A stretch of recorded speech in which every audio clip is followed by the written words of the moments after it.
Hello everyone. Today I am going to tell you about the movement of the earth known as rotation, and for this I have taken here a globe, and you know that globe is a small model of the earth. So with the help of this globe I am going to tell you about the movement of the earth known as rotation.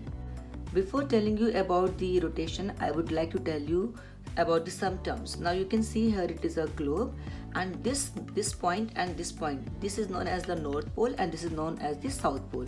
And the line which attaches this North Pole and South Pole means there is an imaginary line which is known as axis. So what is an axis? Axis is known as an imaginary line which starts from the North Pole and ends at the South Pole. And why do we call it as an imaginary line? Because we cannot see this line inside the earth, we can only imagine, and this is the reason we call axis as an imaginary line. Now I am going to tell you about rotation. Now you can see that this earth moves on its axis. You can see this movement. This earth moves on its axis, and this movement of the earth on its axis is known as rotation. Now one more thing you have to note down, that this rotation, one complete rotation takes 24 hours to complete one rotation. Apart from this, you also need to know that movement of the earth is always from the west to east. I hope you all know about the directions.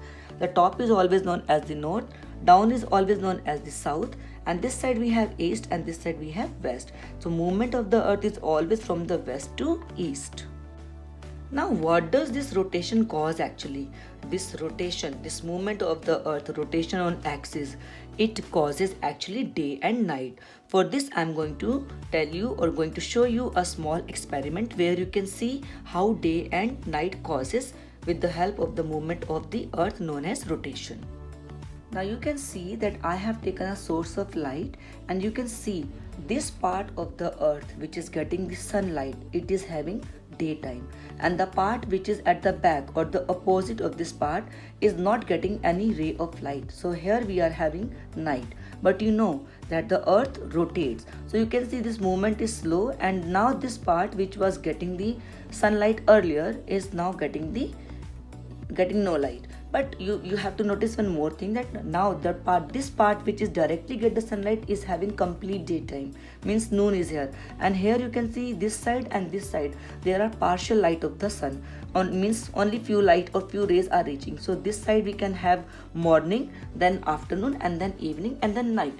So this movement of the earth, it causes morning, afternoon, evening and night. So what is the reason behind this? You can say that rotation is a movement which causes day and night. And how does it cause? I think it is clear to you. The earth is moving on its axis slowly, and the different parts of the earth are getting sunlight and night equally.